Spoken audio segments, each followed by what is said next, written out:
जय हिंद दोस्तों चीन से तनाव के बीच सेना ने उठाया बड़ा कदम और चीन से निपटने के लिए एक साथ आए भारत जापान। वहीं अब समुद्री लुटेरों की खैर नहीं, क्योंकि हाई सी में भी चलेगा भारतीय कानून का डंडा। और देश की पहली anti submarine corvette INS Arnala launch दुश्मन सबमरीन्स का समुद्र में बनाएगी कब्र। तो आइए जानते हैं इनके बारे में डिटेल में। दोस्तों, चीन से बने हुए तनाव के बीच सेना और सरकार ने बड़ा कदम उठाया है। डिफेंस एक्विजिशन काउंसिल ने आज 22 दिसंबर को 85,000 करोड़ रुपए से ज्यादा के 24 प्रस्तावों को मंजूरी दी है और डिफेंस ऑफिसर ने इसके बारे में जानकारी दी है। उन्होंने बताया कि डिफेंस एक्विजिशन काउंसिल द्वारा जिन प्रस्तावों को मंजूरी दी गई है उनमें mounted gun system, armoured vehicle और रडार की खरीद भी शामिल है। वहीं इंडियन एयर फोर्स और जापान की एयर डिफेंस फोर्स अगले कुछ दिनों में एक ज्वाइंट फाइटर ट्रेनिंग को अंजाम देने वाले हैं। राजधानी टोक्यो के करीब होने वाली ये ड्रिल अगले महीने यानी जनवरी 2023 में आयोजित होगी। जापान टाइम्स की तरफ से बताया गया है कि 16 से 26 जनवरी तक होने वाला ये ट्रेनिंग प्रोग्राम अपनी तरह का पहला आयोजन है। साथ ही ये पहली बार है जब जापान भारत के साथ इस तरह की कोई ड्रिल आयोजित कर रहा है। इस मिलिट्री ड्रिल के बारे में जानकारी ऐसे समय में आई है जब पिछले दिनों जापान में चीन की तरफ से कुछ डिटेक्टिव पुलिस स्टेशन स्थापित करने की खबर सामने आई थी। इसलिए ये तो साफ है कि कहीं न कहीं जापान चीन को इस ड्रिल के जरिए तगड़ा जवाब देने की तैयारी कर चुका है। और हाल ही में अरुणाचल प्रदेश के तवांग में भारतीय सेना के जवानों ने घुसपैठ करने पर चीनी सेना के जवानों को जमकर पीटा था। और जापान के साथ होने वाली इस ज्वाइंट ड्रिल में 4 F-2 और 4 F-15 फाइटर जेट्स जापान की तरफ से हिस्सा लेंगे। वहीं इंडियन एयर फोर्स के सुखोई और दूसरे जेट्स जापान पहुंचेंगे। ये ट्रेनिंग हायाकुरी एयर फोर्स बेस पर होगी जो इबाराकी प्रांत में है। इसके अलावा आसपास के एयर बेस पर भी इस दौरान एक्टिविटीज देखी जाएगी। जापान के ऑफिसर्स का कहना है कि इस एक्सरसाइज का मकसद दोनों देशों के बीच आपसी सहमति को आगे बढ़ाना और डिफेंस सहयोग को मजबूत करना है। दोस्तों, जापान और भारत अमेरिका और ऑस्ट्रेलिया के साथ ही क्वाड संगठन का इम्पोर्टेंट हिस्सा है, लेकिन ये चारों देश इस समय चीन की आक्रामकता से परेशान हैं। वहीं अरुणाचल प्रदेश के तवांग में हुई झड़प के बाद भारत और चीन ने 20 दिसंबर को 17वें दौर की हाई लेवल की मिलिट्री बातचीत की है।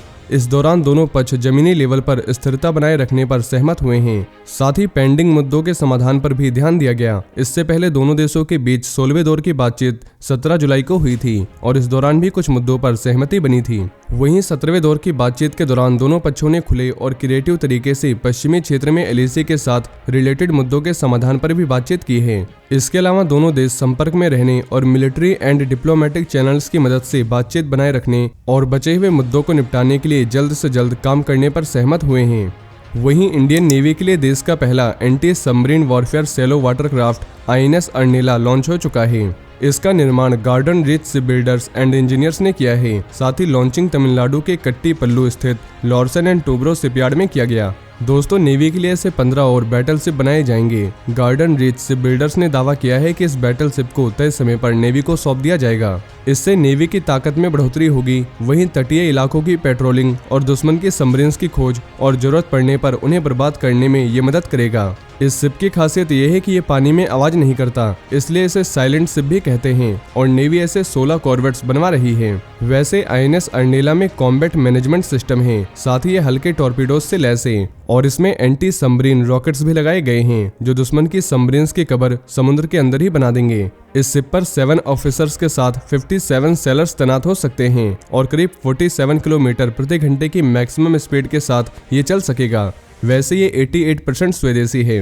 वहीं समुद्री लुटेरों पर बनी movie Pirates of the Caribbean, Captain Phillips, a hijacking, Captain Blood आज भी लोगों के जहन में ताजा है। साथ ही पायरेट्स ऑफ द कैरेबियन में कप्तान जैक स्पैरो की फोटो ये बताने के लिए काफी है कि समुद्री लुटेरे कितने खूंखार होते हैं। दोस्तों, भारत भी इन समुद्री लुटेरों की वजह से बीते कई सालों से परेशान रहता था। खुले समुद्र में होने वाले अपराधों और समुद्री लुटेरों से निपटने के लिए भारत में अलग से कोई कानून नहीं था, लेकिन अब इंटरनेशनल वाटर्स या खुले समुद्र में पायरेसी के खिलाफ कार्यवाही के लिए अब भारत के पास अपना कानून हो गया है। मैरीटाइम एंटी पायरेसी बिल या समुद्री पायरेसी रोधी बिल को संसद के दोनों सदनों से मंजूरी मिल गई है। लोकसभा से मैरीटाइम एंटी पायरेसी बिल 2019 इस साल 19 दिसंबर को पारित हो गया। राज्यसभा से इसे 21 दिसंबर को पारित किया गया। साथ ही राज्यसभा में आने पर इस बिल का नाम एंटी मैरीटाइम पायरेसी बिल 2022 हो गया।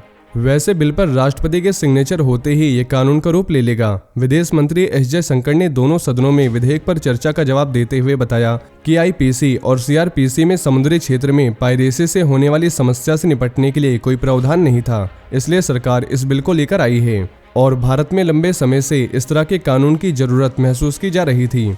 तो दोस्तों ये थे आज के कुछ बड़े डिफेंस अपडेट। वहीं अगर आप भारतीय सेना से जुड़ी ऐसी और भी जानकारी जानना चाहते हैं तो आपको हमारे दूसरे चैनल डिफेंस एनालिसिस पे मिल जाएगी, जिसके लिंक आपको नीचे डिस्क्रिप्शन में मिल जाएगी।